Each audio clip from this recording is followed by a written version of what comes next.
last night at Bible study, and it's in Romans 15, and it's talking about how God is a God of endurance. And I think that's something he's really taught me, because over the last 4 years, really, I've been dealt with a lot of loneliness and kind of just being out on my own and being a Christian where there are none. This year, one of my teammates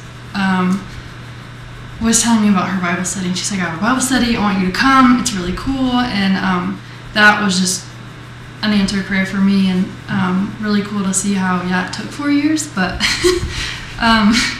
but he does answer those prayers. Another one I've been praying about where I'm going to be when I graduate, because I would love to stay out here. My heart is out here, and I've been out here since I've been a freshman in high school for camp, and so just fell in love right away, and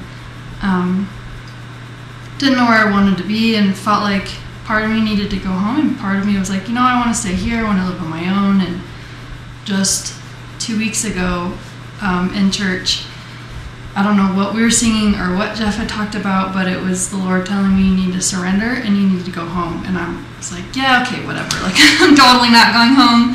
You're just talking to me because I'm in church. And it was like, no, you need to go home, pressing on my heart. And then we started singing I Surrender All. And so I was like, okay, I hear you, I'm listening. And it's not going to be easy, and I'm leaving my friends and my church and a city that I love, but I've got to follow. And, they teach us He'll bless you. And so I chose to believe He's going to bless me if I follow. And so then I was like, great, I have now to tell my parents, and I don't really want to tell them.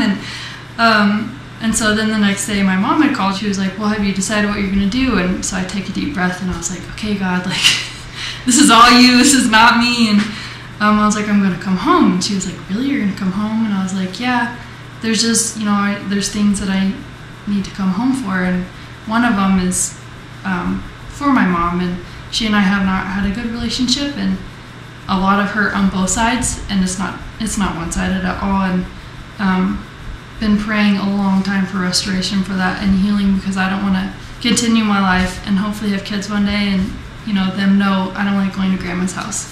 So so when I told her, I was like, okay, Lord, please let this not be every other conversation we've ever had. And she just listened, and we talked for an hour and a half, and that's never happened before. And we talked about life and what I was afraid of and what I was excited for, and just had the conversation that I've always wanted to have with my mom. And it's just been a really cool thing to see how when you're faithful to Him and what He wants, and you lay aside what you want, that He will in His time, I guess, fulfill that and make that happen.